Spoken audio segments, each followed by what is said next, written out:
Buenas noches, muchas gracias.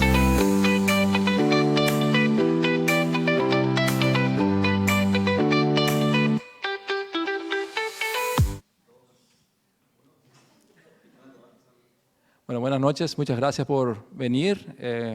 Es un honor y un placer encontrarles a través de los colegas aquí de Asunción, brillantes expositores, algunos son amigos también míos, y esta tradición de que ustedes vienen anualmente aquí a visitarnos y darnos un poco algo de actualizaciones. Y agradezco a la Sociedad Paraguaya de Medicina Interna y a los que pudieron hacer posible que lleguen ustedes hasta aquí.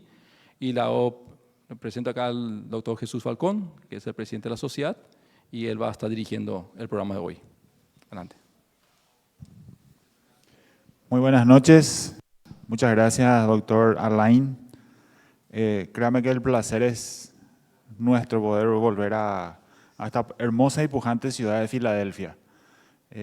Personalmente vine hace un par de años y quedé encantado con el Chaco luego, ¿verdad? Y con el paisaje que ofrece el Chaco, con la ciudad, con la gente. Y entonces teníamos que volver. Bueno, agradecerle a todos ustedes su presencia, el acompañarnos esta noche, a la gente que nos está acompañando a través de nuestros medios de redes sociales, a Laboratorios Lasca por apoyarnos en este evento. Estamos sumando kilómetros con medicina interna itinerante.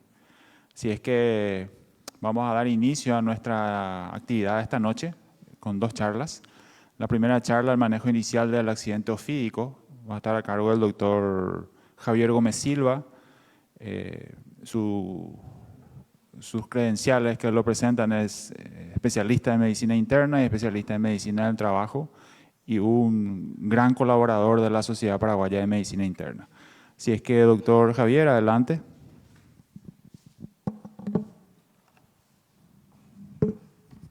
Bueno, un placer estar acá nuevamente, ¿verdad? Siempre, como dice el Chaco, tiene un estilo diferente y eso da gusto de repente venir a respirar cosas diferentes en nuestro propio país, ¿verdad?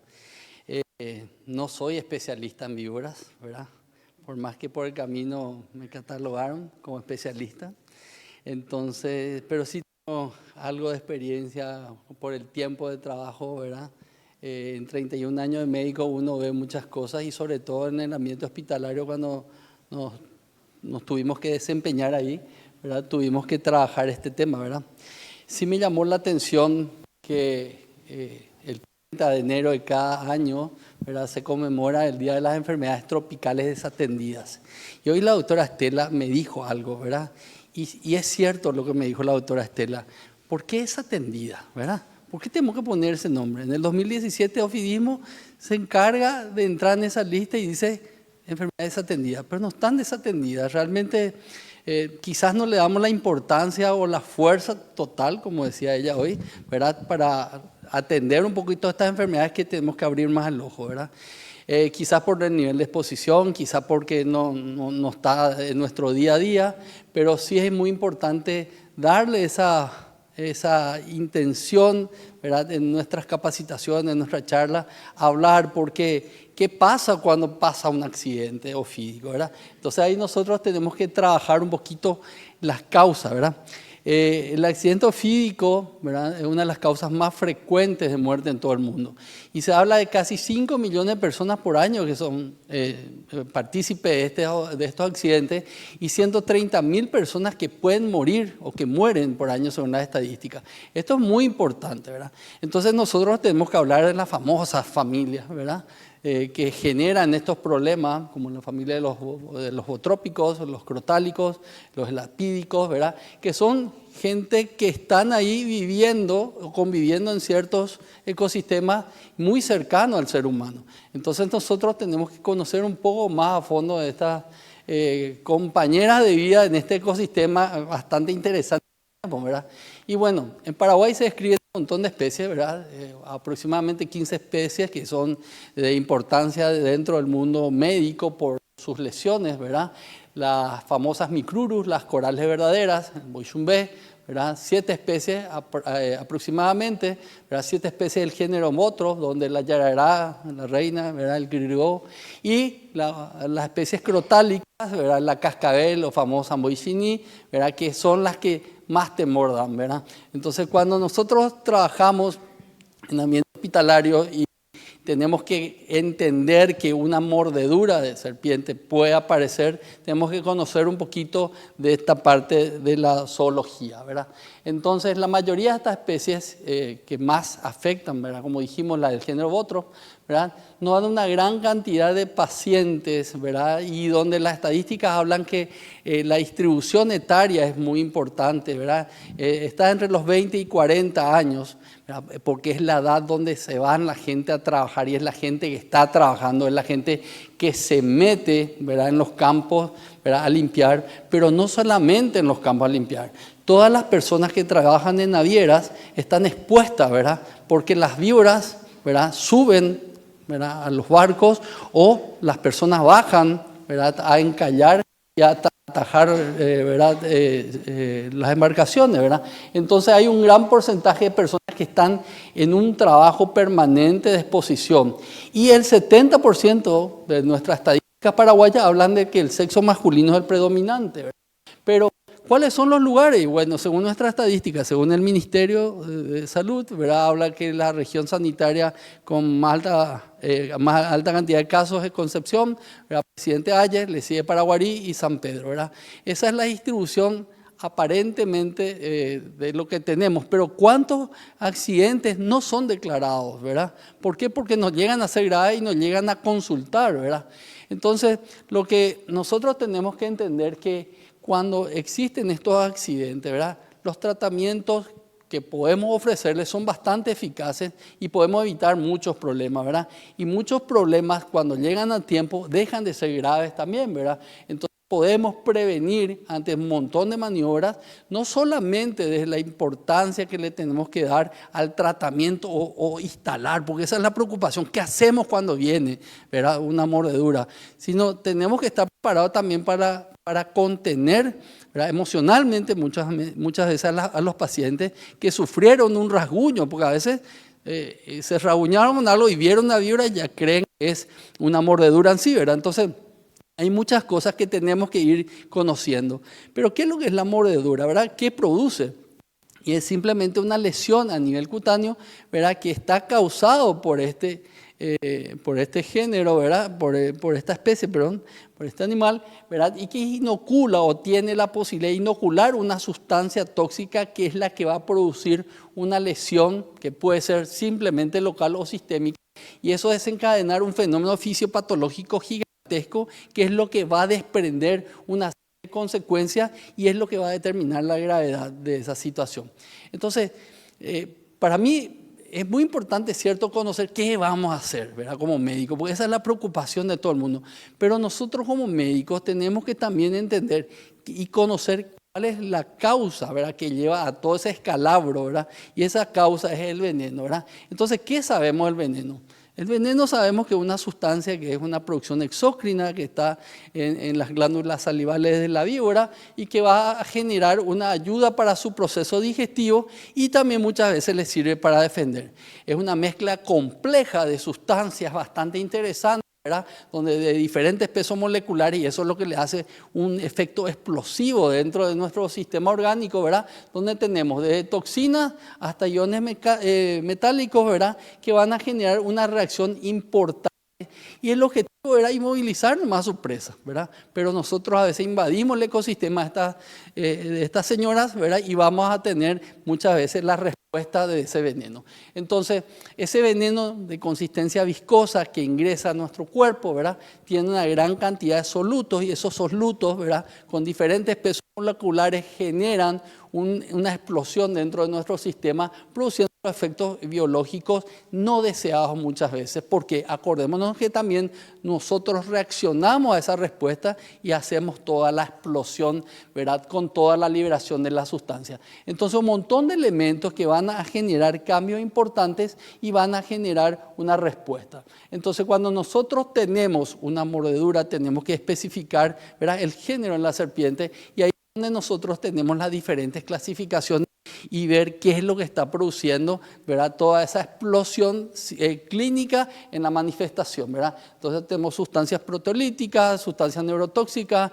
sustancias miotóxicas, sustancias que van a afectar diferentes elementos de la coagulación. Entonces, cuando tenemos una especie, ¿verdad?, que estamos observando, o las personas nos dijeron, bueno, estas son las características, nosotros tenemos que más o menos saber dónde estamos y con quién estamos peleando. Este es nuestro enemigo, no, ¿verdad? Es simplemente un elemento que dañó a un ser humano en un momento dado. Entonces, ese efecto venenoso es bastante importante, ¿verdad? Y el impacto fisiopatológico que va a producir, ¿verdad?, va a alterar un montón de nuestras situaciones internas, nuestra economía, y vamos a manifestarnos en diferentes formas. Entonces, eso depende de la cantidad de veneno inoculado, ¿verdad? Cuánto de veneno se instaló dentro del cuerpo. Y eso depende también de cómo estaba la víbora. La víbora estaba, ¿verdad?, satisfecha porque acababa de comer algo, entonces el veneno inoculado va a ser mínimo. Pero la víbora estaba hambrienta, no estaba comiendo, está saliendo su etapa de invernación, entonces, bueno, evidentemente la inoculación va a ser mayor y la concentración mucho más terrible. Tenemos el otro punto, ¿verdad? ¿Qué zona del cuerpo está afectado? Cuanto más cerca del sistema nervioso, mayor, ¿verdad?, va a ser el riesgo. Cuanto más cerca de la cara o del cerebro, ¿verdad?, o de los centros principales de nuestra economía, como el corazón, el pulmón, va a ser mayor la afectación, ¿verdad? El tamaño de la herida, cuánto inoculación, cuánto desgarro, cuánta penetrancia, ¿verdad? Cuántos elementos sucios de la propia boca serán inoculados y van a entrar en nuestro sistema, y sobre todo la edad del paciente, ¿verdad? Cuanto mayor, ¿verdad?, somos, peor, ¿verdad? Entonces, esa afectación tiene un tiempo, ¿verdad? Las toxinas van a tener un proceso, ¿verdad? Y tenemos toxinas que por el ingreso a través de la vía linfática van a actuar mucho más rápido que otras, ¿verdad?, mismo por su composición. La liposolubilidad de estas sustancias también acrecientan y van a afectar en diferentes formas, ¿verdad? Entonces vamos a tener procesos que son neurotóxicos, que son mucho más rápidos, ¿verdad?, por la absorción, y algunos que son mucho más lentos y que permite ese tiempo de atención que nosotros tenemos que tener, ¿verdad? Porque siempre está pendiente qué es lo que va a llegar en la guardia de urgencia, qué es lo que vamos a tener nosotros en la guardia de urgencia. Entonces, ese punto es donde nosotros tenemos que tratar de estar preparados para llegar bien, ¿verdad? Esos efectos, ¿verdad?, están producidos por un montón de sustancias, ¿verdad? Entonces, conocer esas sustancias son importantes puntos que tenemos que tener en juego, porque es lo que va a disparar los mecanismos fisiopatológicos que van a después expresarse en los mecanismos clínicos o las presentaciones clínicas para tener presente lo que tenemos que hacer. Si sabemos qué sustancia está atacando, ¿verdad?, vamos a poder trabajar fisiopatológicamente y dar una respuesta, ¿verdad?, a esos mecanismos. Entonces, la presencia de una fosfolipasa que va a disparar un montón de mecanismos, que está dividido en estructuras primarias básicas, ¿verdad?, y que tienen uniones de disulfuro, que es lo que generan cambios importantes dentro de la estructura metabólica de ese veneno, ¿verdad? Eso va a inducir a respuestas, ¿verdad?, desde el punto de vista catalítico, que van a disparar otras acciones, ¿verdad?, como por ejemplo la necrosis, ¿verdad?, la destrucción del tejido muscular. Lo que vemos y lo que nos impacta, ¿verdad?, vemos esa piel, ¿verdad?, que está comenzando a ennegrecerse, ese tejido, ¿verdad?, necrótico que se va a generar en los días, el estado de neurotoxicidad que se puede instalar por el dolor, por la relación de las secuelas posteriormente, la cardiotoxicidad implantada, ¿verdad?, la hemólisis, ¿verdad?, que vamos a tener, la situación de anticoagulación, que es lo que muchas veces desespera ante esa situación, y tenemos que pensar en toda la agregación plaquetaria que va a generar esa alteración a nivel por la acción de la fosfolipasa. También tenemos efectos líticos, efectos inflamatorios, ¿verdad?, como la liberación de un montón de sustancias que van a hacer causante de los fenómenos proinflamatorios que van a disparar esa cadena, ¿verdad? Y producir toda la congestión, el edema, las flictenas, la necrosis tisular, que es lo que a veces asusta, porque a veces asusta mucho más la lesión, ¿verdad? Que la propia situación que se está generando por dentro. A veces es un mínimo impacto, decimos una lesión pequeña, no pasa nada, pero realmente ese impacto va a ser mayor porque va a producir otros fenómenos mucho más intensos. Y es lo que hace la diferencia entre la mordida por el botrop, ¿verdad? Que es impactante, llama la atención, es explosivo a la visión, pero la otra, la crotálica, que es silenciosa, pero el efecto es mucho más rápido y como es neurotrópico, ¿verdad? El veneno va a generar cambios importantes y puede llegar a la muerte, ¿verdad? Entonces, esa liberación de sustancias, ¿verdad? En la liberación de todos los procesos ahí a nivel metabólico y vasculares, ¿verdad? Van a ser importantes en el reconocimiento. Por eso tenemos que entender que esa situación a nivel de los vasos linfáticos va a ser una etapa muy importante, ¿verdad? Y nosotros tenemos que tratar de reconocer esa situación para comenzar a entender lo que está pasando dentro del cuerpo, ¿verdad? Entonces la reabsorción de los líquidos, ¿verdad? Es muy importante y ese aumento de volumen en el sistema va a crear un estado, ¿verdad? De compresión, de aumento de la presión dentro de ese sistema y van a formar el famoso síndrome compartimental, que es un síndrome bastante complicado, que es el que muchas veces en los westerns veíamos antes que le daban un tajo, ¿verdad? Y como decía hoy un cardiólogo, había que succionar, ¿verdad? Pero eso era en la película, ¿verdad? Pero realmente no se succiona, entonces eso no se hace, ¿verdad? Entonces, muchas de las cosas que estoy diciendo es parte de la historia del viaje. Llegar hasta acá son 6 horas, entonces hay muchas emociones encontradas y muchas historias. Entonces, solemos decir muchas pavadas también los médicos. Pero es importante, ¿ya? Y cardiología es un punto importante, ¿verdad? La parte cardiovascular es la que genera muchos cambios y nuevamente le encontramos la enzima convertidora angiotensina, ¿verdad? Esta enzima que comienza a producir cambios, ¿verdad? Es inhibida, ¿verdad? Y comienza todo el proceso, la vasodilatación, la hipotensión y eso posteriormente puede llevar a un shock hipovolémico por ese cambio de estado en el espacio vascular. Pero nosotros tenemos que ir entendiendo, ¿verdad? Que también hay otras situaciones, otras instancias, ¿verdad? Donde enzimas que van a generar cambios en la coagulación, ¿verdad? Y que puede ir a llevar a la famosa y temible coagulación intravascular diseminada, ¿verdad? Que es la que va a crear un caos con la caída de todos los sistemas de contención de la famosa cascada de la coagulación. Eso genera, ¿verdad? Un montón de eventos, ¿verdad? Dentro del sistema vascular que van a repercutir posteriormente en otras secuencias, ¿verdad? Dentro de la clínica. Y vamos a ver al paciente al borde de una probable amputación o vamos a ver ese paciente que está al borde de la diálisis por alteraciones vasculares en sí, ¿verdad? Entonces esos efectos hemorrágicos, ¿verdad? Con alteraciones importantes, ¿verdad? Tanto en la adhesión plaquetaria como en la cascada de la coagulación van a llevar a los eventos temibles, ¿verdad? El paciente que sangra, el paciente que está, ¿verdad? Chocado, el paciente que nos asusta, ¿verdad? Que tenemos que comenzar a contener porque una gingivorragia, ¿verdad? La melena, ¿verdad? La secuencia de sangre por todos lados asusta mucho y eso a veces es contener también al familiar. Nosotros sabemos el proceso, estamos haciendo la secuencia de atención y nosotros tenemos que estar conteniendo también muchas veces. El medir la orina es fundamental porque hay una hipoperfusión en el sistema y esa hipoperfusión puede estar llevando a chocar, ¿verdad? A ese paciente, pero antes acordémonos que la orina nos sirve para medir esa situación. Entonces pensemos que hay necrosis, ¿verdad? Que hay lesiones microvasculares en el sistema, ¿verdad? Que están dañando el sistema de filtración. Eso lleva a la oligonuria, lleva a la anuria muchas veces y eso genera la elevación de la urea y creatinina que se manifiesta en el laboratorio, ¿verdad?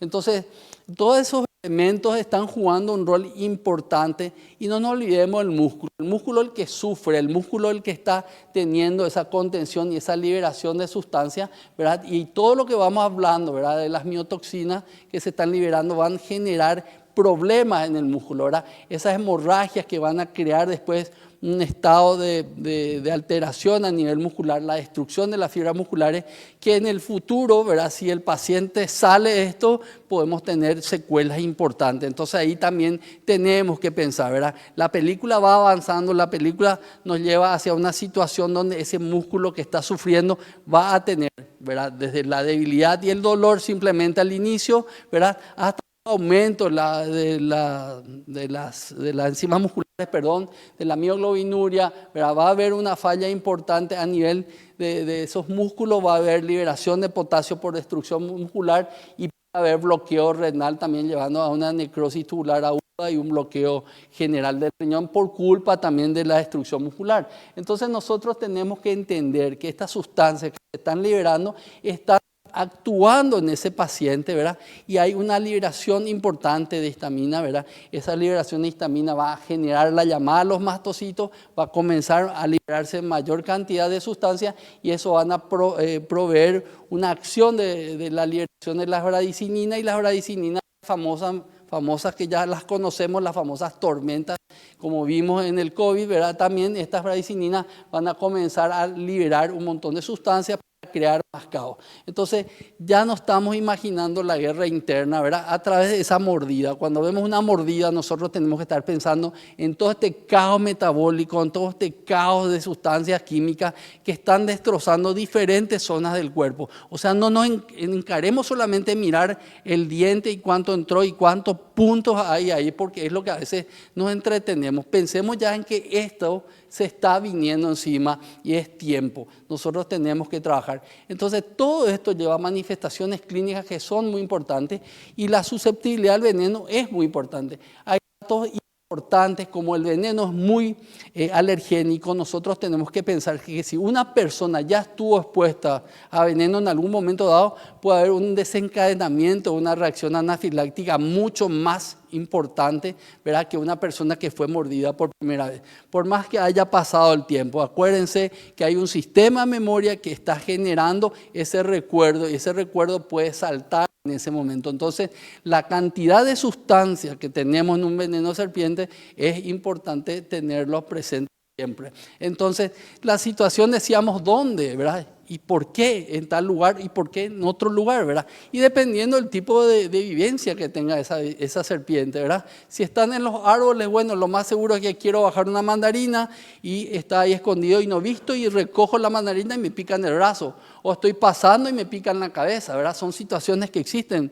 Pero lo más frecuente es que yo me vaya a mi trabajo, yo me meta por el monte, yo comienzo a carpir, entonces yo puedo tener una lesión a nivel de los miembros inferiores. Entonces, depende de dónde está la situación, dónde está el puesto de trabajo o qué estoy haciendo para también dentro de la historia clínica tener el concepto, ¿verdad? Entonces es lo que decíamos, la importancia de conocer, ¿verdad?, y pensar en la posibilidad de las anafilaxias, ¿verdad? Entonces, los síntomas locales, los efectos locales del vino, perdón, no es el vino, perdón, del veneno, ¿verdad? Ya estoy pensando en el vino, qué bárbaro, me salió mi interior, ¿verdad? Pero eso es muy importante. ¿Por qué? Porque tenemos que conocer un poco y mirar la situación de esa herida, ¿verdad? ¿Qué es lo que hay localmente? Hay dolor, ¿verdad? Tenemos un sangrado, no está sangrando, porque hay mucha tendencia, hay que hacer sangrar la herida, dicen la gente, ¿verdad? Hay que meter un tajo, ¿verdad? El famoso hay que succionar, no, ¿verdad? Tenemos que mirar, ¿verdad? Y ese edema nos tiene que estar indicando qué está pasando fisiopatológicamente dentro de ese proceso, ¿verdad? Está aumentando el tamaño, es importante medir, ¿verdad?, ese miembro, cuánto está al ingreso, cuánto está dentro de las 2 horas, ¿verdad? Las flictenas, las equimos, si se presentan o no se presentan, ¿verdad? La necrosis tisular, ¿verdad? Tenemos que ver un poquito qué está pasando. Hay presencia de linfangitis, ¿verdad? Hay linfadenopatías regionales, ¿verdad? Entonces nosotros tenemos que ir evaluando a ese paciente. El examen físico siempre es lo primero, no hay que dejar de examinar al paciente, ¿verdad? Tenemos que vencer ese pudor que muchas veces tenemos, ¿verdad? Y miramos solamente la herida local. Acuérdense que esto es sistémico, ¿verdad? Y tenemos que tener muy bien detallado qué está pasando con este paciente. Un paciente que no se puede dejarle y evaluamos 6 horas después, ¿verdad? Tenemos que estar más o menos cada 1 hora. ¿Por qué? Porque este paciente puede desencadenar una situación bastante temible y nosotros tenemos que detectar. Tenemos que evitar llegar al shock cardiovascular, tenemos que evitar llegar, ¿verdad?, a lesiones mucho más importantes. Muchas veces la gingivorragia, la hematemesis, ¿verdad?, las situaciones a nivel local nos ciegan un poco, pero tenemos que pensar en la posibilidad. No dejemos de medir la orina, no dejemos de tomar la presión, ¿verdad? La severidad del envenenamiento muchas veces es difícil de tipificar, ¿verdad? Muchas veces no hay signos sistémicos, muchas veces solamente hay un puntito o la señal que solamente le raspó, dicen algunos pacientes, pero tenemos que evaluar. Por más que no hayan signos, hay que dejarle más o menos 6 a 8 horas y seguimos observando. Esas son las mordeduras en seco, como le dicen, no hay veneno o no hubo inoculación o son víboras que no tienen veneno, ¿verdad? Entonces, las zonas donde comienzan a aparecer cambios dentro de las 6 horas sí tenemos que estar atentos, ¿verdad? Hay un compromiso que puede ser simplemente local y algo sistémico, un poco de elevación de temperatura, alteraciones en general simples, pero las pruebas de laboratorio son fundamentales y si las pruebas de laboratorio nos dan negativo, bueno, perfecto, continuamos. Después estamos en las zonas donde el envenenamiento lo tipificamos como moderado, cuando hay cambios ya en el tiempo de coagulación, ¿verdad? Como decíamos hoy con la doctora Estela, quitar el frasquito y medir, ¿verdad? Famoso que quitábamos la sangre y poníamos, ¿verdad? Yo le digo, vamos a seguir haciendo eso en el siglo XXI. Yo veo estas estructuras y bueno, wow, ¿verdad? Espectacular. Yo creo que ha de haber un laboratorio que me pueda medir coagulación. Sí, pero no viene el bioquímico, ¿verdad? No está el bioquímico, hoy no es su día. Entonces, nos enfrentamos a muchos problemas como médicos, ¿verdad? Pero muchas veces tenemos que hacer entonces la extracción y simplemente, como decía hoy la doctora Estela, quitarle la sangre y mediendo un frasquito, me decía, ¿verdad? Y es cierto, ¿verdad? Hicimos y seguiremos haciendo quizás, ¿verdad? ¿Por qué? Porque estamos en un país que es especial. Entonces, no nos frenemos a hacer un diagnóstico de ver el tiempo de coagulación porque no está el bioquímico, porque no hay reactivo o no sé qué más, ¿verdad?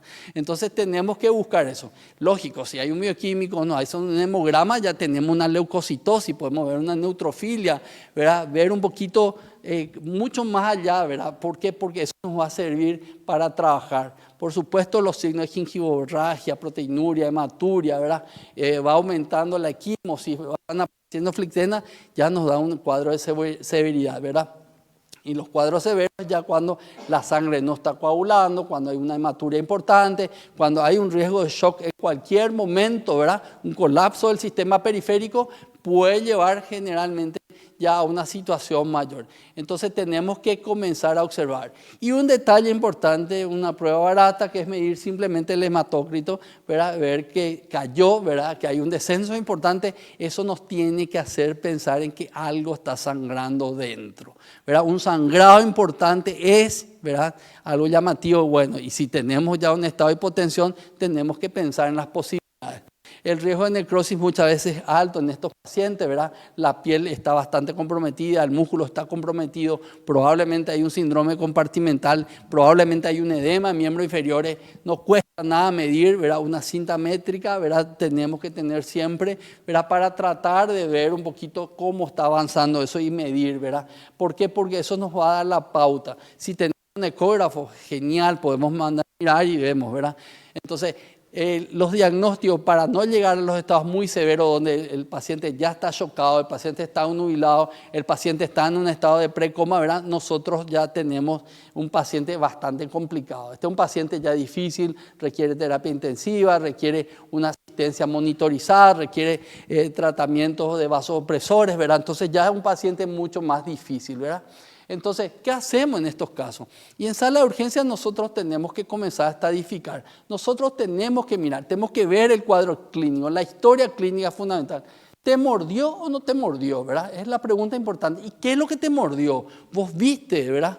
Es importante si nos traen la víbora, pero a veces la víbora es mucho más rápida, ¿verdad? Entonces es importante reconocer eso y buscar la afectación sistémica. Esa afectación sistémica es muy importante, ¿verdad? Y nosotros tenemos que ir trabajando en contrarreglo, ¿verdad? Entonces, un laboratorio básico, como dijimos, la prueba de coagulación, un hemograma, ¿verdad? La química básica, urea, creatinina, ¿verdad? Una orina simple ya nos puede decir mucho y nos puede orientar bastante dentro de esas horas que tenemos. El laboratorio básico, ¿verdad? De un sistema de salud que tenemos que tener y que estamos obligados a empujar un poquito muchas veces, ¿verdad?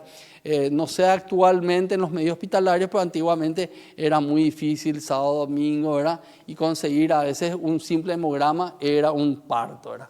Entonces teníamos que también diferenciar diagnósticos diferenciales. Por supuesto que esto como internistas tenemos que manejar, como internistas tenemos que mirar, pensar, ¿es una mordedura o es una erisipela? ¿Verdad? Porque a veces parece bastante. Entonces, ¿qué es lo que hay de por medio? Es una úlcera vascular, ¿verdad? Son enfermedades, ¿verdad? Donde muchas veces la minimizamos y cuando ni le miramos la pierna a la persona y que estaba en el jardín sintió algo y bueno, muchas veces pueden ser simplemente eso. Pero el juego del diagnóstico diferencial es grande. El diagnóstico diferencial sigue siendo un territorio médico, sigue siendo un territorio de medicina interna y sigue siendo un territorio que le tenemos que perder el miedo cuando hacemos. ¿Por qué? Porque es un juego permanente de nuestro juego y la pelea contra la inteligencia artificial, ¿verdad, doctor Falcón? Porque ahí tenemos que jugar muchas cosas todavía. Pero bueno, entonces, perdón, con el vino también, ¿verdad? Ya no me van a perder la oportunidad de bajarme la caña. Seré víctima todo el camino, pero la venganza será dulce, ¿verdad? Bueno, tratamiento específico y bueno, tenemos que buscar un antídoto, ¿verdad? Lo que dicen los fagoterápicos que impiden que los receptores sean ocupados por los venenos, ¿verdad? Entonces esos receptores tienen que evitarse unirse al veneno para no desencadenar todo eso. Pero ¿cómo hacemos? ¿Verdad? Y bueno, tenemos que neutralizar, pero ¿qué víbora era? Y no tenemos la víbora, ¿y qué víbora era? Y no sé, ¿verdad? Muchas cosas suceden en ese momento en la urgencia. Por suerte, la industria puede facilitarnos hacernos mezclas, ¿verdad? Donde hay mezclas especiales para botros, hay mezclas para botro y crotálico, hay mezclas propiamente para crotálico y dependiendo del tipo de víbora que hay. Por frecuencia nosotros tenemos más botros, menos crotálicos y tenemos mezclas que son polivalentes y como son liofilizadas podemos tener en el auto. Las personas que trabajan o las empresas que trabajan en el campo muchas veces tienen su lote de antídoto, ¿verdad? Y eso se puede distribuir y tener a mano, porque muchas veces llegan a centros asistenciales y por supuesto eso no hay en una farmacia común de hospital, sino es lo más frecuente, ¿verdad? Porque tienen sus costos, pero las personas o las empresas que trabajan, ¿verdad? Te deberían tener siempre un lotecito de reserva, ¿verdad? Y sobre todo los que hacen trayectos y los que se meten a trabajar en el campo. Entonces, es muy importante tener estos elementos, ¿verdad? El manejo del paciente, ¿verdad? Controlar, es un paciente crítico que está descompensando, ¿verdad? Del momento que ingresa a una urgencia tiene que tener una vía, ¿verdad? ¿Para qué? Para instalar buena cantidad de líquido y controlar eso, ¿verdad? Nosotros tenemos que determinar el nivel de exposición, dónde estuvo la mordida, cómo fue la mordida, observamos el inicio del cuadro y tenemos que ir observando y monitorizando.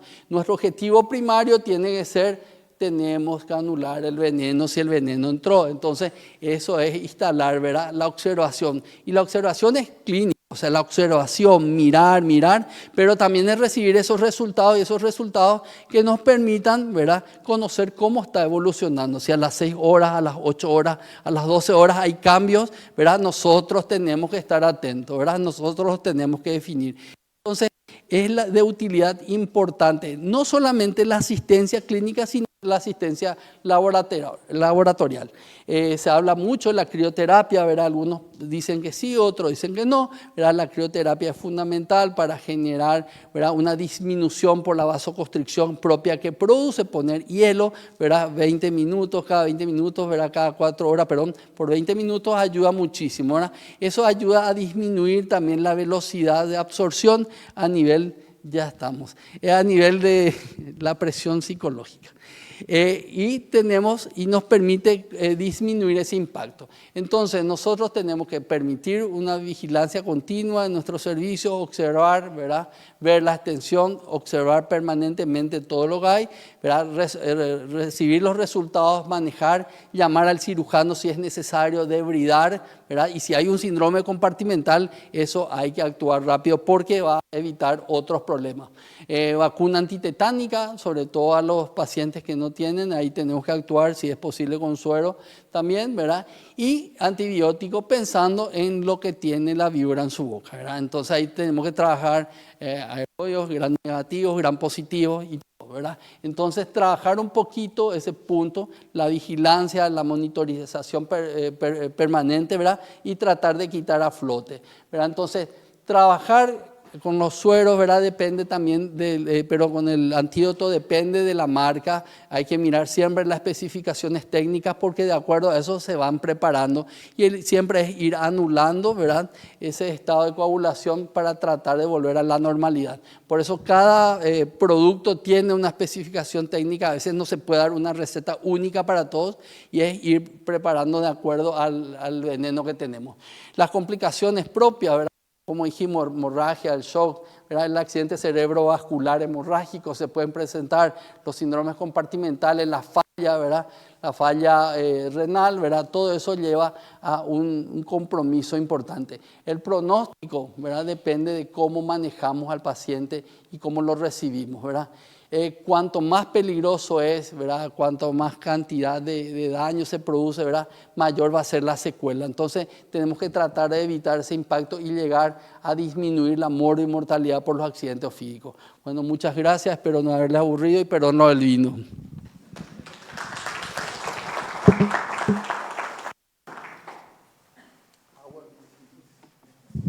Muchas gracias, doctor. Las preguntas vamos a dejarles para el final de la sesión. Bien, la segunda charla va a estar a cargo del doctor Manuel Castillo, especialista en cardiología, past presidente de la Sociedad Paraguaya de Cardiología, de hipertensión arterial y especialista en medicina interna también. Mientras el doctor se acerca, su charla es manejo de la hipertensión arterial según las nuevas guías.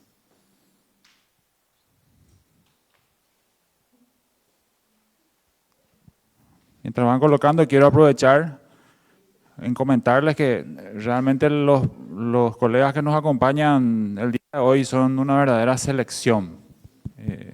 Así que mañana vamos a continuar con temas más que interesantes para nuestra jornada. Por esta noche esta va a ser la última charla para mañana arrancar de vuelta con energía.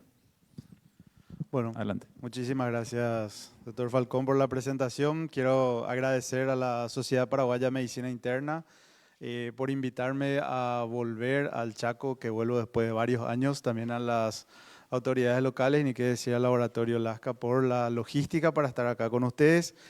Realmente es un tema que me pareció interesante y voy a tratar de incluir todo el tema que voy a desarrollar dentro de un caso clínico para que podamos nosotros, digamos, traspolar a lo que hacemos en el día a día y a lo que realmente vemos que es bastante común. Bueno, no tengo conflicto de interés para esta ponencia y les quiero presentar a Clara. Ella es una mujer de 45 años, de profesión arquitecta, que consulta por cefalea holocraneana sin otro síntoma. En el interrogatorio sacamos de que no consume ninguna medicación habitual, no padece de ninguna enfermedad crónica, sí tiene antecedentes familiares de un padre hipertenso y fallecido incluso a los 65 años por un infarto agudo de miocardio. Y al examen físico encontramos una presión arterial de 158/98, una frecuencia cardíaca 85, le medimos y detectamos un índice de masa corporal de 31 y una circunferencia abdominal de 114, siendo el resto de los parámetros normales. O sea que realmente cuando nosotros analizamos esto, vemos muy frecuente en el día a día personas jóvenes que acuden por un síntoma muy inespecífico y cuando le controlamos la presión, tenemos presión alta. Ahora, cuando nosotros nos preguntamos esto, en el mundo o en nuestra región o incluso en nuestro país, ¿cómo estamos con respecto a la hipertensión arterial? Bueno, este es un estudio muy interesante en el que, lastimosamente, como ven en blanco, Paraguay no pudo participar, es el estudio PURE, en el que detectó la epidemiología de la hipertensión arterial en América Latina. Y fíjense los números tan preocupantes y alarmantes que se detectaron. Se detectó que hay una prevalencia de hipertensión del 44% en la población. O sea que prácticamente 1 de cada de 2 personas en Latinoamérica padece hipertensión. El problema, si bien no es un veneno, pero mata más incluso que los venenos, la hipertensión arterial lastimosamente tiene estos componentes que debemos manejar. ¿Cuáles son? Solamente un 58% de las personas hipertensas saben que tienen hipertensión. O sea que hay casi un 40% de personas que están deambulando y de que no sabe siquiera de que padece hipertensión. De ahí es la importancia de todos los, digamos, las etapas y los estadios de la evaluación de la salud. Debemos tratar de detectar estos casos. Hoy estábamos hablando justamente a la avenida de tratar de encontrar estas personas. Nosotros tenemos que salir a buscar, informar qué es lo que puede ocurrir si uno detecta o no hipertensión. Pero el principal problema de la hipertensión está aquí. Solamente un 20%, esto es en Latinoamérica, les voy a mostrar ahora números nuestros, 20% de la población que tiene hipertensión arterial tiene sus cifras controladas. Y solamente este 20% es el que realmente va a tener un descenso de eventos cardiovasculares a mediano o a largo plazo. ¿Qué significa esto? De que si yo padezco hipertensión, conozco que tengo hipertensión, me trato la hipertensión, pero no tengo el objetivo logrado, yo sigo teniendo un riesgo cardiovascular más elevado que la población que no tiene hipertensión arterial. Entonces, este es el parámetro y fíjense qué mal estamos en Latinoamérica. No sé si es consuelo de tontos, en el mundo, en Europa están alrededor del 30, 35%, hay países que están un poco más, pero ningún país supera el 50%. O sea que el control de la presión arterial sigue siendo un déficit muy importante y vamos a tratar de sacar de esta charla cuál es el objetivo, qué es lo que debemos hacer para lograr ese, digamos, llegar a ese punto en donde la persona tenga menos riesgo en el futuro. Nosotros hicimos un trabajo muy interesante que también con 7.700 pacientes vimos la prevalencia de la hipertensión en el Paraguay y fíjense que no estábamos lejos de lo que se encontró en Latinoamérica. Encontramos un 42% de prevalencia, un 60% digamos de conocimiento de la hipertensión y exactamente igual el número feo de un 21% de control. Nuevamente, hacemos el diagnóstico, algunas personas saben que tienen hipertensión, incluso se tratan, pero no llegan al objetivo. Entonces, 21% nada más. Esto, si bien fue un estudio más científico, se hizo un estudio en el Ministerio de Factores de Riesgo, en donde salió más a la población tratar de tener un muestreo poblacional mucho más estadísticamente significativo. Se abarcó zonas rurales, zonas urbanas y también el ministerio encontró de que la prevalencia de hipertensión en el Paraguay estábamos en 38%. O sea que más o menos ese es el número que manejamos. Casi 1 de cada 2 paraguayos padecemos de hipertensión arterial. Ahora bien, hay varias guías. Hay veces que me piden charlas de cuál es la guía que debemos seguir o cuál es el que realmente sirve o que es aplicable o es válido para el país. Y realmente cuando uno analiza todas las guías latinoamericana, europea, americana, canadiense, de la Sociedad Internacional de Hipertensión, realmente cuando uno desmenuza no hay mucha diferencia en que lo que nosotros debemos hacer es tratar de que ese número tan feo del porcentaje de control de la presión arterial empiece a disminuir.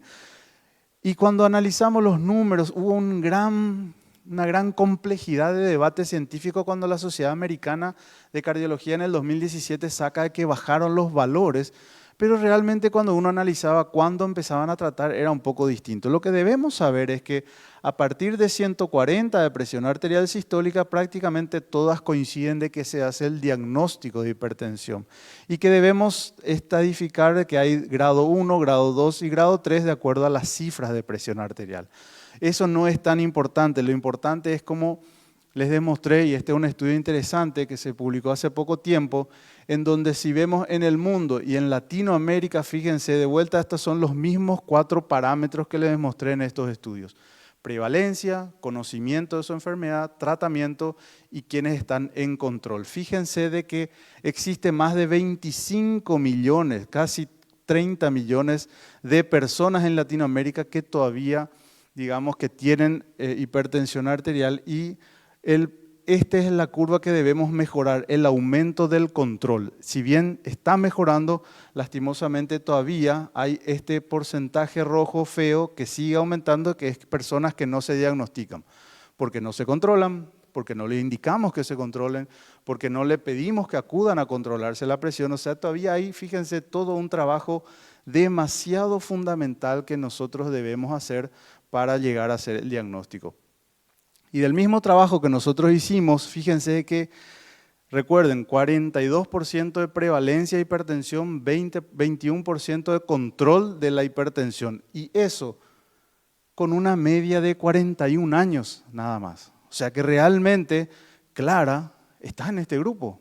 Ella es muy común encontrar hipertensión arterial. Clara está en ese grupo de la media de lo que se detecta normalmente. Y ella estaba en el grupo de que no sabía que tenía hipertensión arterial.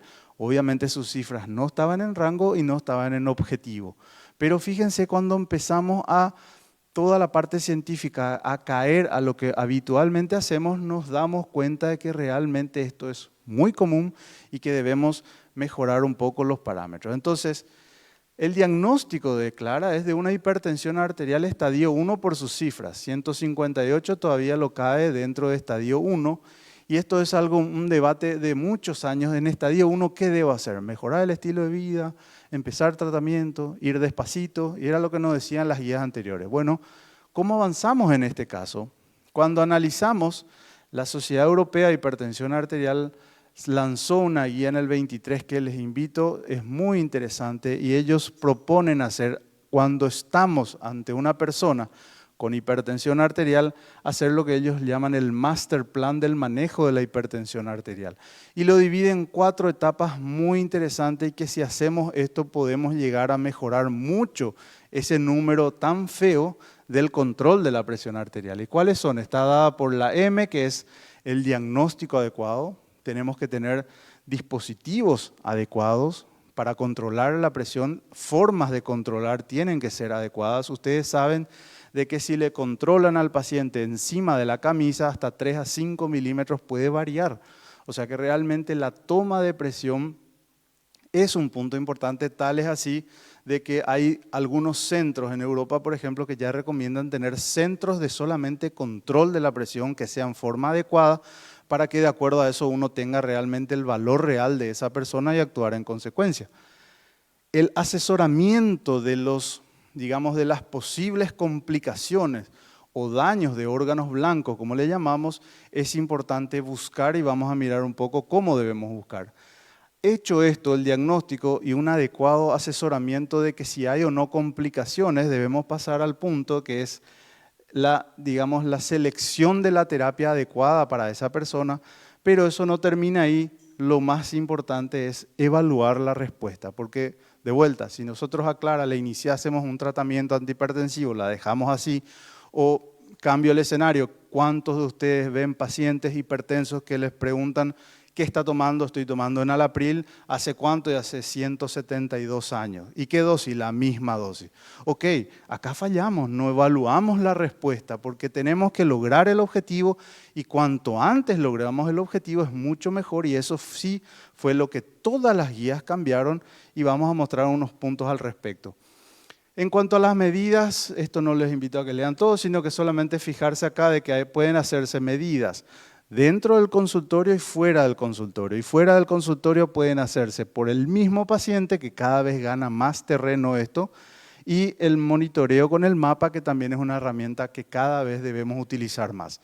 Cuando hacemos el monitoreo de la presión fuera de la oficina o del consultorio, los valores de definición de diagnóstico también bajan. Se hablan de que cuando tenemos solamente 135, 85, ya se habla de hipertensión arterial en una buena toma en un paciente ambulatorio. Y en el monitoreo del mapa la misma cosa, de que el promedio esté 135, 85, pero el promedio tanto día-noche solamente 130, 80 ya se define como hipertensión arterial en el mapa y a la hipertensión nocturna cuando está por encima de 120, 70. O sea que nosotros podemos tener personas en quien por sospecha le pedimos un monitoreo, un mapa detectamos que la hipertensión nocturna estaba a 125/75, esa persona tiene hipertensión nocturna y tiene un riesgo de eventos cardiovasculares a mediano y a largo plazo. O sea que no es solamente el número, eso es la idea de esta charla, de que no se queden que la hipertensión es 140 y 139 no es hipertenso. Hay un riesgo cardiovascular en el transcurso de la vida y eso es lo que debemos nosotros, asesorar el riesgo para de acuerdo a eso ir evaluando el mejor tratamiento.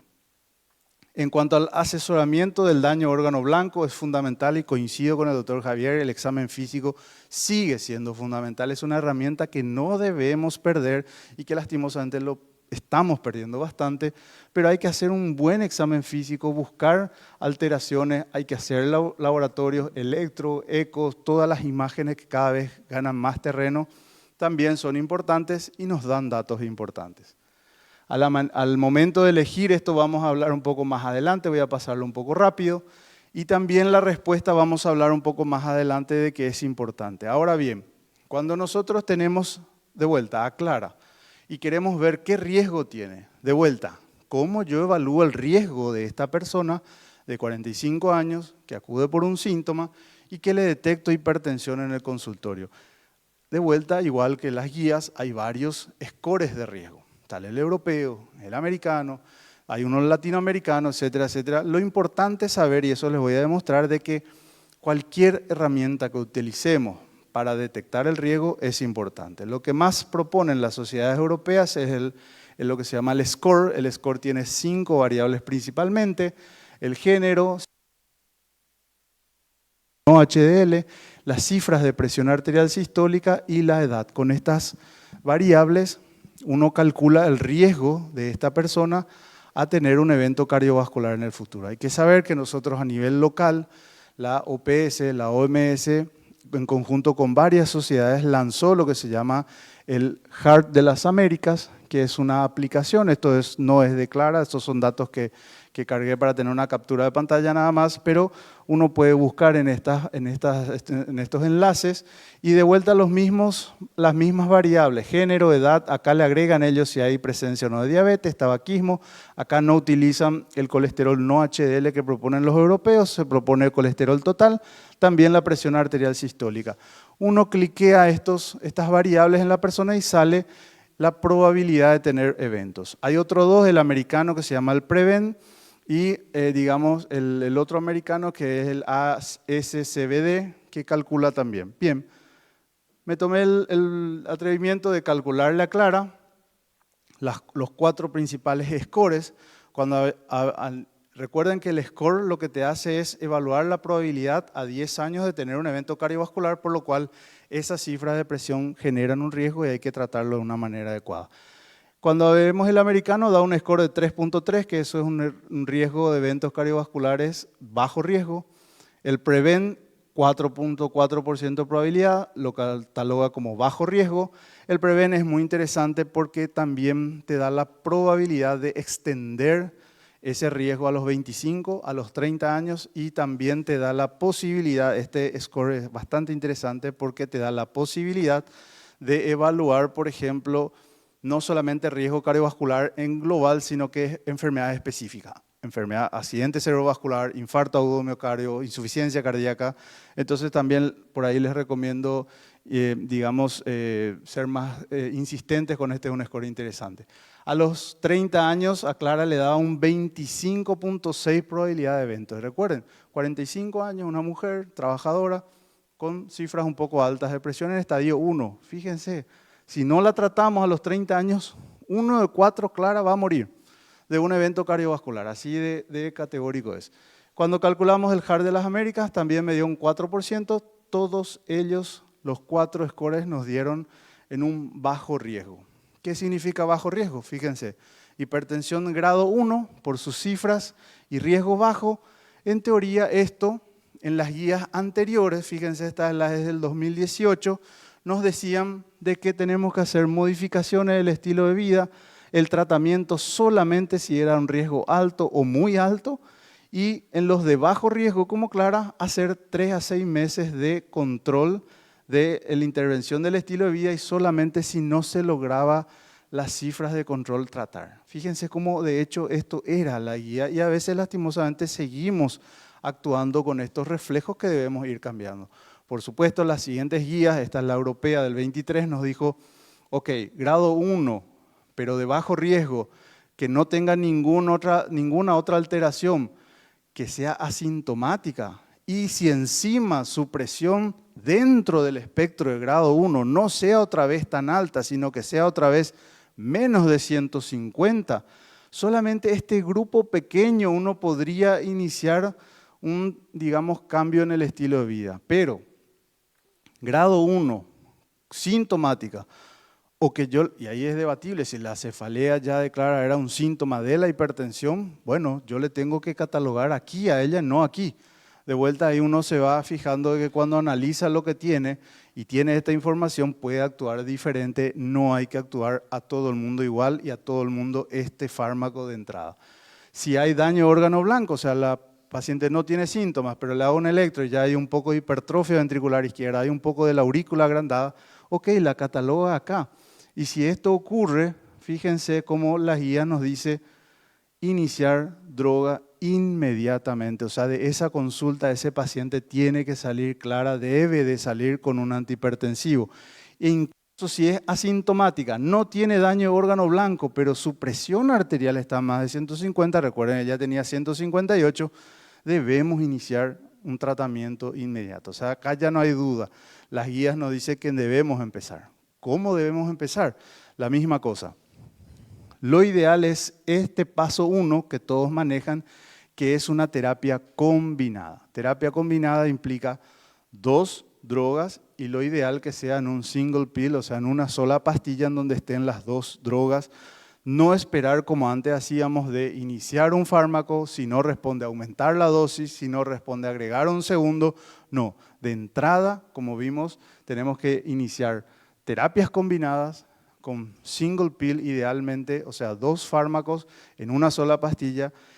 Y la monoterapia, ¿tiene cabida? Bueno, sí, pero fíjense, solamente en los que tienen bajo riesgo y otra vez, sus cifras de presión no son muy altas. ¿Cuánto? Menos de 150.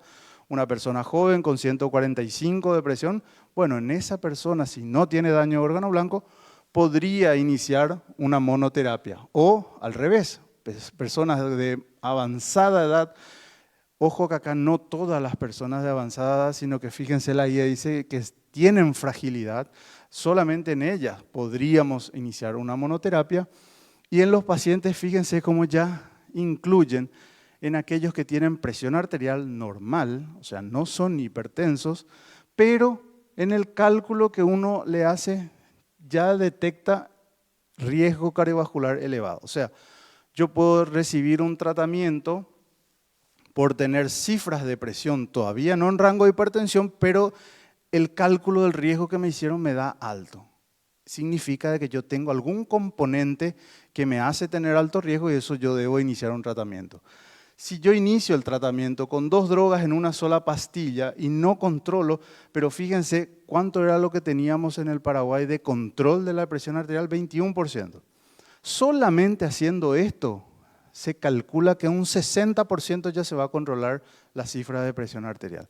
Si no controlo con esto, pasamos al paso 2, en donde es una triple terapia, en donde tienen que estar involucrados un inhibidor de la enzima convertidora o del eje renina-angiotensina, un bloqueante cálcico y un diurético, y los 3 otra vez en un single pill, en una sola pastilla, 3 fármacos. Si esto yo logro realizar, fíjense cómo hasta casi un 90% yo puedo llegar del control de la presión arterial. ¿Podemos o tenemos nosotros esta herramienta para lograr? Claro que sí. 21% nada más hasta hoy día seguimos teniendo. Entonces yo ahí es donde me pregunto, ¿por qué no podemos hacer estos pasos que son un poco sencillos, son simples y solamente requieren de este conocimiento y de esta actuación para lograr? Y cuando analizamos la Sociedad Europea de Cardiología, ellos incluso son un poco más agresivos y dicen de que la monoterapia incluso solamente en la presión arterial, digamos que está elevada entre 120 y 139, en las personas de vuelta añosas con moderada o severa fragilidad, leve ya no, en aquellos que tienen más de 85 años o hipotensión, digamos, ortostática sintomática. Solamente en ellos monoterapia. Al resto tenemos que darle terapias combinadas en un solo comprimido. Pero fíjense estos datos interesantes que dice la Sociedad Europea de Cardiología. Cuando la baja dosis de la terapia combinada no logra, ¿cuándo? De 1 a 3 meses nada más. En ese tiempo yo tengo que lograr ya el control de los valores de presión y si no se controla, fíjense, idealmente hace evaluar de vuelta al mes, si no se controla, ir ya a una triple terapia a baja dosis en un single pill y eso es lo que debemos lograr. ¿Qué buscamos? Estar en la zona verde. Menor de 140 de sistólica, menor de 80 de diastólica, si es menor de 65 años, incluso menor de 130 es el objetivo. Entonces, cuando empezamos el tratamiento en una persona, al mes no logra ese control, ya debemos escalar. Es debatible ahí si escalar a una triple o a una doble a mayor dosis, las dos opciones son válidas, pero lo que no debemos hacer es la inercia terapéutica de quedarnos ahí y no avanzar porque el paciente ya mejoró algo. No, lo que tenemos que buscar es este objetivo. Recuerden, solamente 21% está en ese objetivo y son números todavía demasiado bajos. Para ir resumiendo, todas las guías de la Sociedad Europea de Hipertensión, de la Internacional de Hipertensión, Organización Mundial de la Salud, Europea de Hipertensión, Europea de Cardiología, Latinoamericana, todos dicen terapias combinadas y todos dicen en un single pill. Esto es lo que debemos buscar. La monoterapia hoy día ya no debe tener cabida en el tratamiento, incluso en estadio 1 de hipertensión arterial, que uno parecería que tiene instalado el esquema de que solamente presiones más altas requerirían más fármacos. No, todo lo contrario. En estadio 1, como Clara, si el riesgo igual es bajo o alto, si tiene síntomas o no, si tiene o no daño de órgano blanco, el tratamiento debe ser con terapia combinada y en un single pill. ¿Y por qué tanto esto del single pill? Fíjense que evaluando en todas estas variables, el género, la edad, el número de otras patologías, en todo el escenario fue significativamente favorable a la combinación de fármacos en un single pill. ¿Por qué? Porque consigue esto, una mejora en la adherencia, el paciente toma mucho, se adhiere mucho más, mejora hasta en un 87% la persistencia. La persistencia es digamos, cuando evaluamos qué tanto tiempo sigue tomando el fármaco la persona. También les habrá pasado, les pasa muy frecuentemente, de que uno inicia un tratamiento y seguís tomando, sí, pero uno nomás, ya el otro dejé. Eso es persistencia, o sea, el seguimiento de o mantener el fármaco que uno le indicó. El single pill logra mejorar mucho, tanto la adherencia como la persistencia.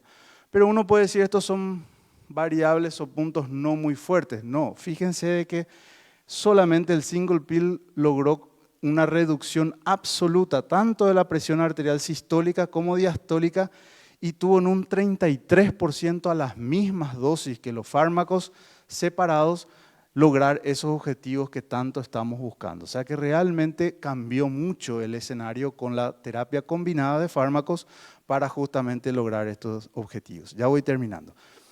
Para ir concluyendo, volvamos a Clara. Encima que tenía algo de síntomas, en una detección de daño a órgano blanco, detectamos ya hipertrofia ventricular izquierda en la eco, en el electrocardiograma y un leve engrosamiento intimal de las arterias femorales. Entonces, no hay ninguna duda, Clara, aunque esté en estadio 1, aunque sea bajo riesgo, debe recibir tratamiento. ¿Cómo debe ser ese tratamiento? Una terapia combinada, en este caso se decidió iniciar con telmisartán amlodipina 85, pero al mes seguía con cifras de presión, fíjese, 142/89. Está casi en el límite de lo que en teoría es ya nuestro objetivo.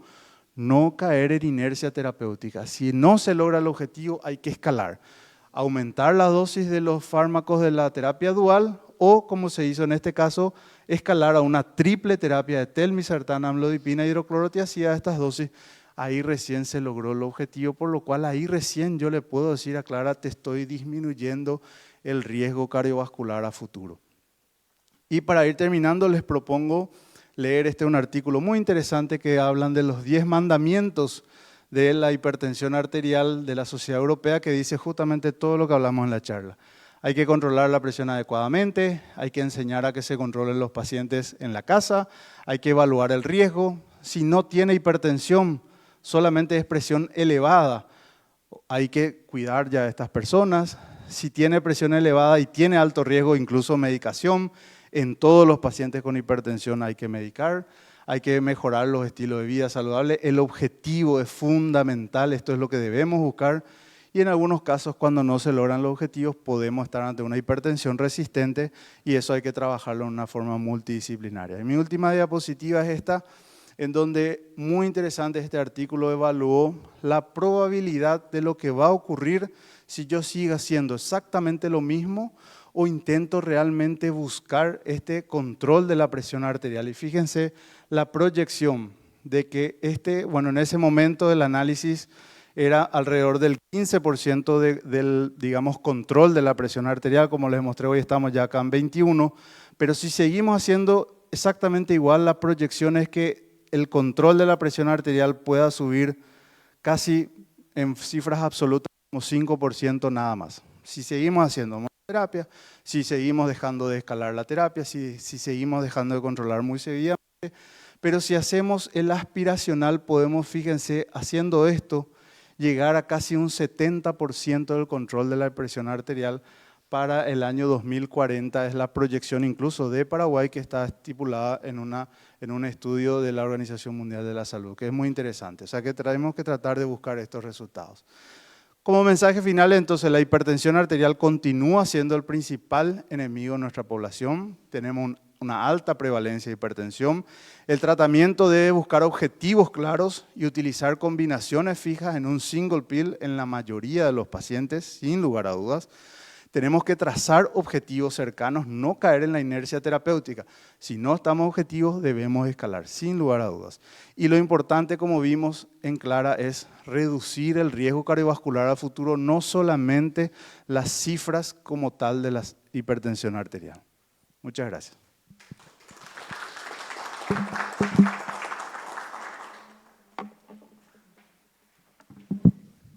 Muchas gracias, doctor Manuel. Si tienen alguna pregunta para nuestros disertantes de ambos temas, el accidente ofídico y el manejo de la hipertensión arterial. Doctor Alain. Primero, accidente ofídico. Sí, ahí había hablado de leve, moderada y severa y queríamos, no sé si se puede proyectar la diapositiva con las dosis, ¿verdad? De los antiofídicos. He visto ahí y eso quería... Sí, eso le decía, depende de la marca, ¿verdad? Sí, pero que hay diferencia porque yo soy de la formación de hace 20 años atrás, ¿verdad? Y ahí, no, 20 era. Bueno, y allí era así, tipo, la dosis máxima, ¿verdad? Si era Crotalus o sea, si se sabía, claro. Si era Crotalus, bueno, 100 miligramos, y si era Botrops, entonces era 150. Sí. Y se hacía esa cantidad de apoyo, nosotros medíamos, nosotros tenemos una marca X acá, y eso sabíamos, bueno, con esta, si es Botrops, sí, con 12 ampollas, sí o sí, de entrada ya, ¿verdad? Y Crotalus, bueno, ahí variaba, pero me di cuenta que eso fue cambiando pues ahora, y ahora hay que revisar, está mucho más relacionado con la clínica, claro. Porque ahí está viendo leve, moderada y severa. Claro. Y anteriormente no, tenés clínica o tenés TP, o sea, no TP, tiempo de coagulación, tiempo de coagulación y ya sea así, la dosis máxima, punto, ¿verdad? Sigue siendo el parámetro clínico, ¿verdad? Por eso yo insistí mucho en el conocimiento de qué es lo que está pasando, ¿verdad? Tenemos que conocer lo que está pasando en el cuerpo, ¿verdad? Porque a veces no tenemos el agente agresor, no tenemos. Entonces tenemos que ver qué está pasando en el cuerpo, el monitoreo permanente. No podemos dejar a un paciente que le picó, le internamos a no tener nada y venir al día siguiente a evaluar, ¿verdad? El monitoreo es permanente, por eso la coagulación, que sigue siendo el control del TP, sigue siendo el parámetro fundamental. Ahora, ¿cómo preparamos la dosis inicial? Bueno, y depende ahí de la mezcla o qué es lo que creemos.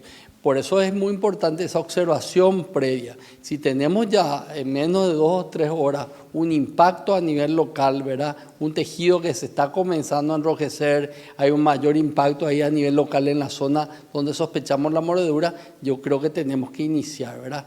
De hecho, hay dosis, primero una dosis de carga. Acuérdense que también no es nada simple aplicar un antídoto, ¿verdad? Como es el suero antiofídico. El mismo suero antiofídico tiene muchos problemas, ¿verdad? Por eso siempre el goteo es con cuidado, ¿verdad? Diluir bien, ir haciendo, ¿verdad? Un goteo, ¿verdad? De observación previo y ahí detectar también, ¿verdad? Porque a veces el mismo suero antiofídico es bastante complicado en su manejo, entonces tenemos que ir atendiendo. La coagulación sigue siendo el parámetro de observación, ¿verdad? Donde nosotros tenemos que ir instalando eso, ¿verdad?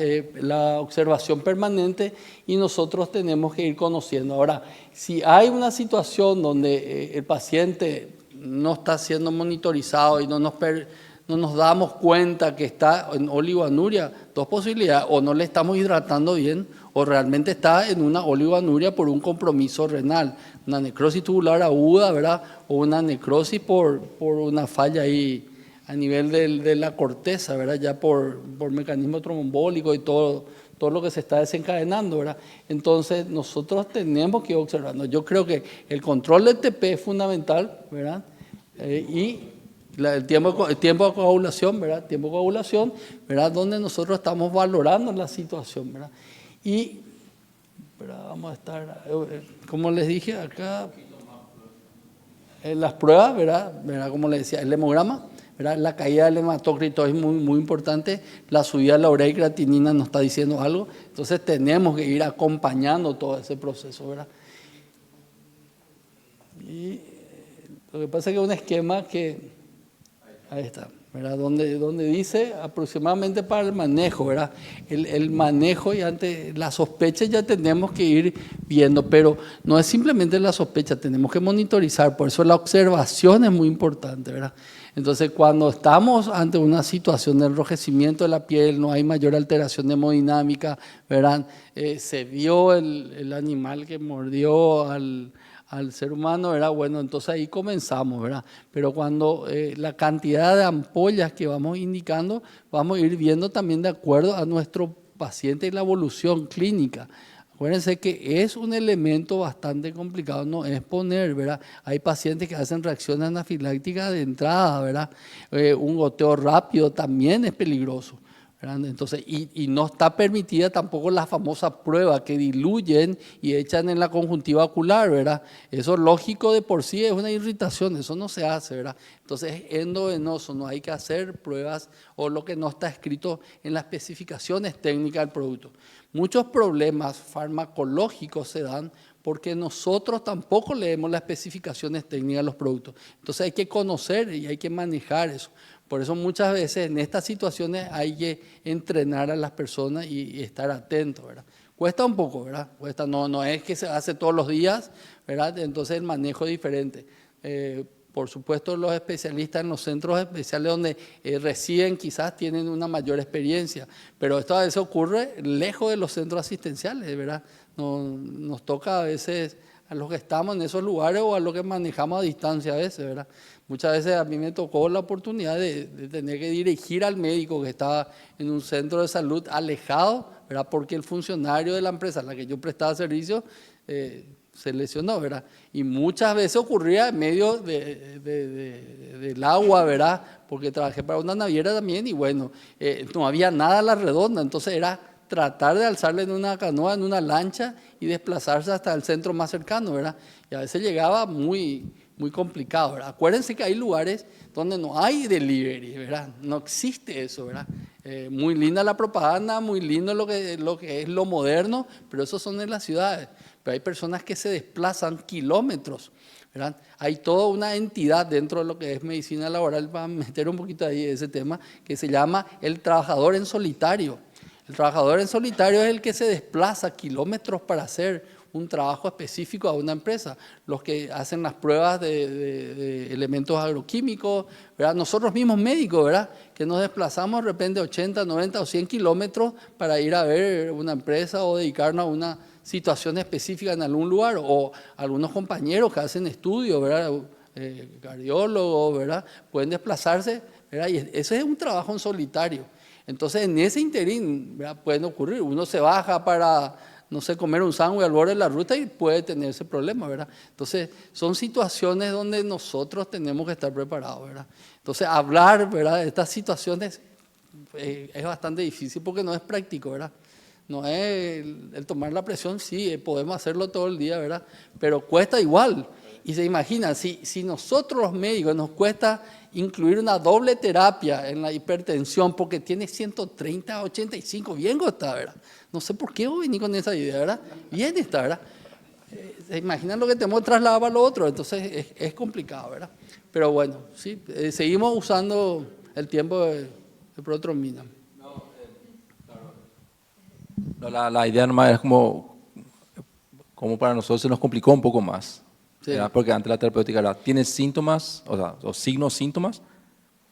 Máxima dosis. Sí, Y si, no, y con si todo. después de hacer los controles a las 8 horas, sigue alterado, otra máxima dosis, ¿verdad? Y ahora es, no, si es leve, si es moderado, si es severo. Claro. Como tipo ahorrando antiofídico, Lo ¿verdad? que pasa, yo creo que también los antiofídicos cambiaron, o sea, la tecnología. Acuérdense que estamos trabajando con medicamentos que de repente tienen tecnología diferenciada ya. Son medicamentos de liberación mucho más específica. Estamos llegando a técnicas biológicas, purificaciones de sustancias mucho mayores, ¿verdad? Quizás antes tenían muchos elementos, ¿verdad? Entonces, doctora. Perdón. Sí, un poquito más para transmitir un poco de nuestra experiencia también acá con la doctora Desiree en el IMT. Realmente, Alain, doctor, es cierto, es porque el IMT hizo una vez un estudio en el cual analizamos la cantidad de suero antiofídico que necesitábamos para neutralizar las mordeduras en los accidentes bootrópicos y crotálicos. Para volver a ver lo que tradicionalmente nos decían nuestros profesores al ir al IMT, vos tenés que neutralizar 90 anticrotálicos y 100 antibotrópicos. Entonces nosotros vimos que en botrópico la necesidad máxima que se requería es, 150 de inicio, ¿verdad? Y lo que dicen es que la víbora, la serpiente, cuando está en su pleno, sin haber todavía ingerido su presa y todas esas cosas, los dientes de inoculación o los canales de las glándulas tienen una capacidad más o menos de 150 ml de veneno, los botrópicos, y los crotálicos de 100. Entonces de ahí viene. De hecho que si leemos la literatura brasilera, sobre todo, dicen que también tienen la capacidad de inyectar el veneno, también depende del tamaño de la víbora. Y ahí empezamos a analizar también y veíamos y le preguntábamos al paciente más o menos el tamaño y el grosor de la víbora. Y a veces se correlacionaba un poco. Llegó un momento en que nosotros llegamos a usar 900 miligramos de suero antiofídico antibotrópico para neutralizar una mordedura severa en el cual el paciente, en el cual se cree que durante 24 a 48 horas de necesidad de suero antiofídico y donde hay alteración de la coagulación, es el veneno el que está causando la coagulopatía. Entonces, y se gotea al principio lento, se gotea en 1 hora y el primer tiempo de coagulación es a las 8 horas, porque lo que se cree es que el fibrinógeno trata de reponer a las 8 horas el hígado, ¿verdad? Entonces, si es que no coagula o la coagulación es parcial, la recomendación es hacer la dosis plena otra vez. Si es botrópico es 150 miligramos. Entonces, y ahí uno va viendo, ¿verdad? Y lo que también observamos muchas veces es que cuando los pacientes hacían torniquetes, entonces el torniquete, uno de los efectos adversos que produce es concentrar el veneno en el tejido. Entonces ese veneno se va reabsorbiendo un poquito en el tiempo y entonces está lanzando todavía toxina que produce la coagulopatía. Entonces 24, 48 e incluso hasta 72 horas el requerimiento es por la toxina circulante y hay que neutralizar. Y embotrópico, el crotálico también, ¿verdad? La intoxicación con el sistema nervioso es lo que se evalúa y rápidamente el paciente, si es que nosotros vemos la progresión de la tosis, la dificultad respiratoria, la obnubilación, el paciente tiene que ir a terapia porque va a ser una insuficiencia respiratoria y va a requerir asistencia mecánica. Otra cosa que vimos también, una vez un paciente que vino con torniquete con alambre. Entonces, la recomendación de los jefes más antiguos que estaban, no, canalicen, porque nosotros íbamos a sacar primero el torniquete.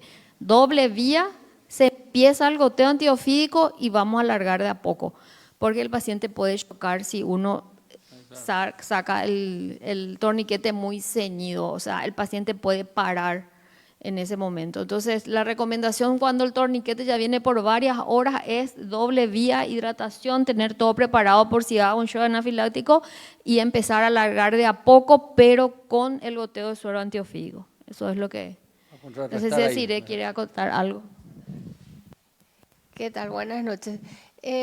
Realmente en la práctica se hace lo que mencionó, los 150, porque si bien está estandarizado leve, moderado y severo, en cuanto a las manifestaciones clínicas, ya sean renales, musculares, neurológicas, no siempre todo encaja en leve.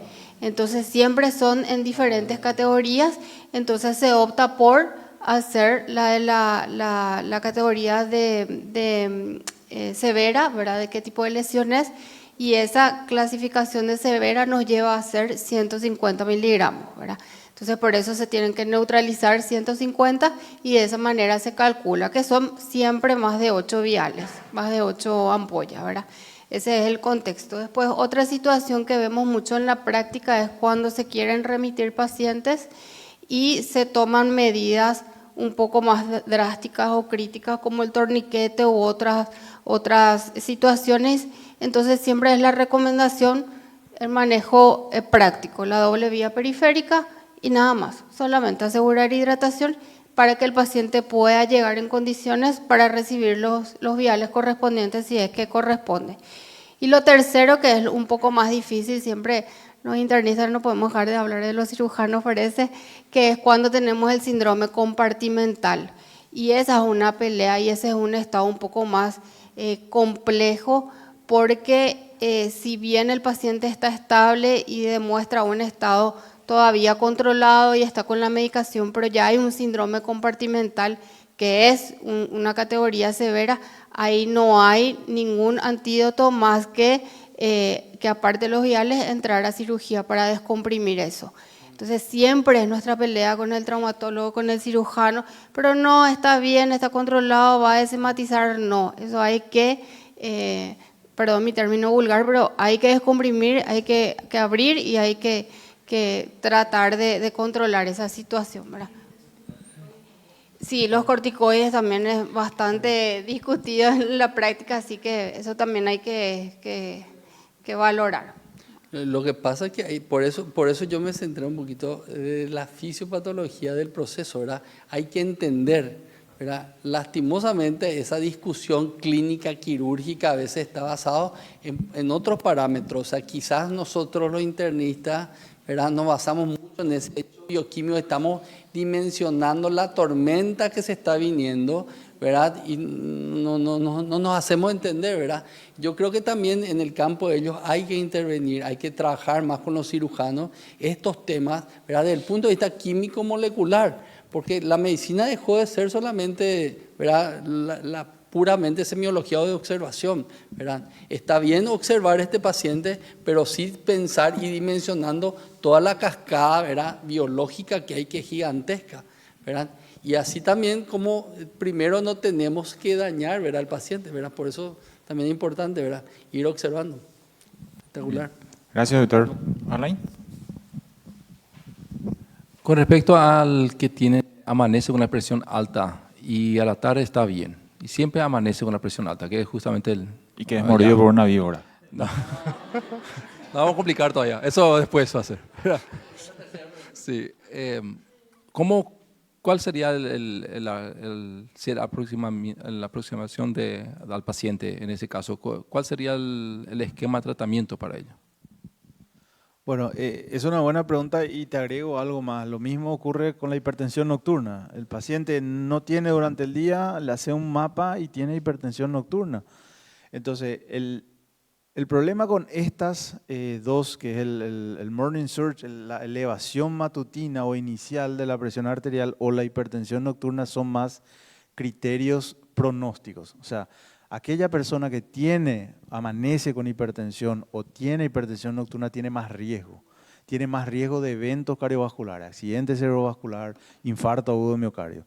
En tu esquema terapéutico se intentó muchos esquemas de dar a la noche, de dar al día, y realmente no cambió nada la estrategia. O sea que si uno logra controlar la presión arterial, hacer un esquema bueno, como les mencioné, eso se puede llegar a controlar, incluso estos picos, ya sea matutino o nocturno.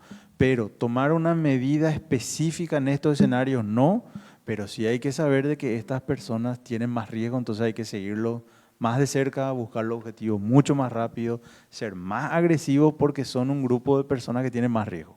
Pero como estrategia terapéutica no cambia. Muy bien, muchísimas gracias.